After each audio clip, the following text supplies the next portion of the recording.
Mistulang Arts at Music Festival ang kahabaan ng Session Road, Baguio City tuwing linggo.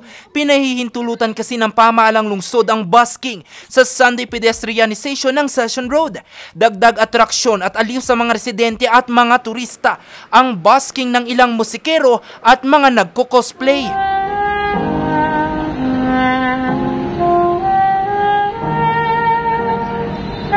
Isa na rito si Lynn na itinuring ng entablado ang kalsada. Naging kabuhayan na rin kasi nila ang pagbabasking at dito malayang na ipapakita ang kanilang hilig at talento.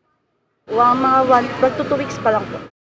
Pero noong Lunes, April 29, sinuspindi muna ng City Tourism Office ang busking sa Session Road sa kanilang advisory na inilabas sa kanilang Facebook page. Ayon sa City Tourism, layo ng suspensyon na mabigyang daan ang pagrepaso sa mga implementing guidelines sa busking activity. Kasi masyado po kasing nagkakagulo tsaka marami din po kasi mga pasaway. Sana po sumunod lang po sila sa patakaran para lahat po hindi nadadamay. Kasi po isang pagkakamali na po ng lahat. Nanawagan naman si Baguio City Councilor Leandro Yangot na dapat wag patagalin ang suspensyon.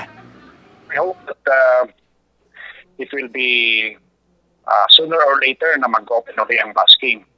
Dahil hindi lang sa attraction yan, nakakatulong din sa livelihood ng ating mga creative artists na involved in the busking industry. So, bale, ang rason is ayusin nila ang mga guidelines. Nakatakda pa rin namang isara ang kaba ng Session Road ngayong linggo sa kabila ng ipinataw na indefinite suspension ng City Tourism Office sa busking activity. Ito'y upang bigyang daan pa rin ang mga aktibidad ngayong buwan ng Mayo. Hati naman ang opinyon ng mga residente rito. Unusual po para sa akin kasi nasanay rin po ako as a Baguio, na taga Baguio na mayroong mga buskers din. Siguro parang makukulangan ng parang element itong Session Road.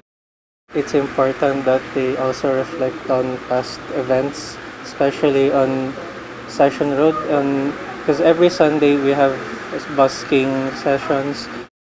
Siyempre malulungkot po para sa kanila kasi yan na lang siguro po yung way nila para makapagpasaya rin po ganun para sa mga dumadaan po dito.